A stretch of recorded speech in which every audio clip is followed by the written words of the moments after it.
Hello everyone, welcome to my mini blog. So finally আজকে বাড়ি যাচ্ছি, মানে দুর্গাপুরে জন্মাষ্টমীর জন্য, কারণ জন্মাষ্টমী আমাদের বাড়িতে একটু বড় করে হয়, তো তার জন্য যেতেই হয়।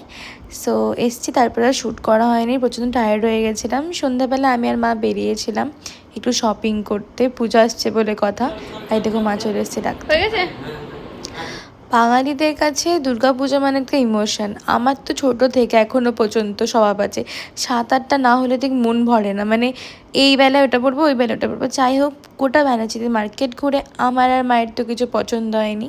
আমি আমার জন্য একটা ব্লাউজ আর মা দুটো নাইটি নিয়ে আমরা বাড়ি চলে এসেছি। দেখি পুজোর আগে একবার আসার কথা আছে, তখন হয়তো আসবো। আর গেছিলাম খেতে, আজকে স্যাটারডে, ভেজ হইতে বাড়িতে, আর আমার একদমই ভেজ খেতে ইচ্ছা করছিল না। সো আমি ওগুলো খেতে গেছিলাম, তারপরে আমরা বাড়ি চলে এসেছি। তো দেখা হচ্ছে নেক্সট কোনো ভিডিও নিয়ে। টাটা।